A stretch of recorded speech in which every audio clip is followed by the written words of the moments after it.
नमस्कार, आप देख रहे हैं खबर प्रधान और मैं हूं आपके साथ संगीता श्रीवास्तव। देखिए, बीजेपी शासित एक ऐसा राज्य है जिसने घाटे का सौदा स्वीकार कर लिया, लेकिन अपने प्रदेश की जनता के हेल्थ के बारे में सोचा और एक ऐसा फैसला ले लिया जिसे आज के समय में असंभव माना जा सकता है, लेकिन असंभव को भी संभव कर दिखाया है ओडिशा सरकार ने। जी हाँ, देश का एक ऐसा राज्य जो ज़्यादातर चर्चाओं में नहीं रहता, जिसकी खबरें कभी हेडलाइंस में नहीं होती, सियासत में भी ज़्यादा उछाल नहीं होता, लेकिन हेल्थ को लेकर ओडिशा सरकार ने जो फैसला लिया है उसकी चर्चा ज़रूर हो रही है। निश्चित तौर पर यह फैसला स्वागत करने योग्य है। खबर यह है कि ओडिशा में गुटखा और तंबाकू युक्त सभी पदार्थों पर, सभी उत्पादों पर पूर्ण रूप से प्रतिबंध लगा दिया गया है।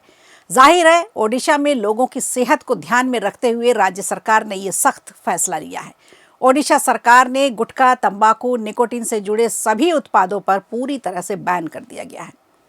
राज्य सरकार का कहना है कि ये कदम तंबाकू मुक्त समाज बनाने की दिशा में बेहद ज़रूरी कदम है।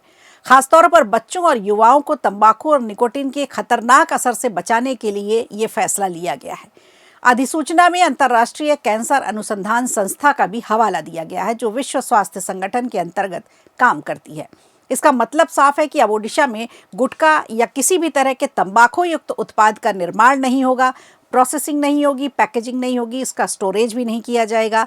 परिवहन, डिस्ट्रीब्यूशन और बिक्री तक में रोक लगा दी गई है। ये प्रतिबंध 21 जनवरी को स्वास्थ्य एवं परिवार कल्याण विभाग की ओर से जारी अधिसूचना के जरिए लागू कर दिया गया है।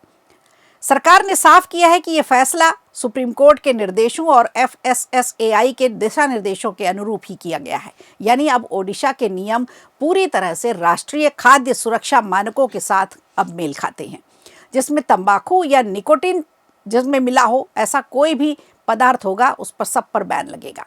अब आपको बता दें, इस प्रतिबंध के दायरे में केवल गुटखा नहीं है, बल्कि सभी तरह के ऐसे खाद्य पदार्थ आते हैं जिनमें तंबाकू होगी, निकोटीन होगा, चाहे वो फ्लेवर वाले हों, खुशबूदार हो, किसी मसाले के साथ हो। ये सरकार इस आदेश को खाद्य सुरक्षा एवं मानक विनियम 2011 के सेक्शन 234 और खाद्य सुरक्षा एवं मानक अधिनियम 2006 के तहत सख्ती से लागू करने जा रही है। सरकार ने इसके पहले भी 3 जनवरी 2013 को भी ऐसा ही आदेश जारी किया था, जिनमें कई तरह की स्पष्टताएं थी। लोगों को ठीक से समझ नहीं आ रहा था, जिनकी वजह से अलग अलग जगहों पर नियमों का पालन अलग अलग तरीके से किया जा रहा था।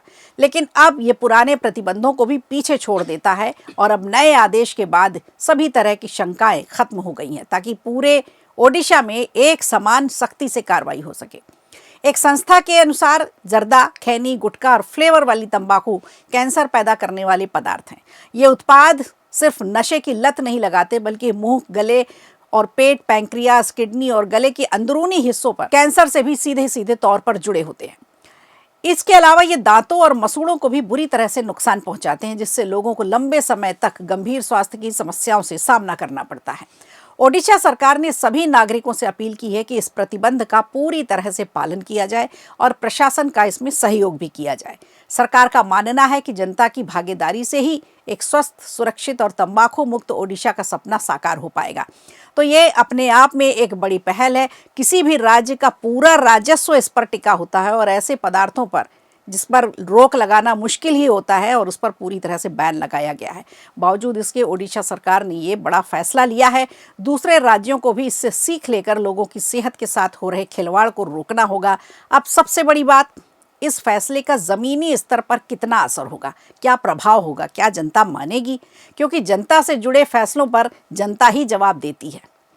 वीडियो अच्छा लगा हो तो लाइक कीजिए, शेयर कीजिए और कमेंट बॉक्स में हमें ज़रूर बताइए।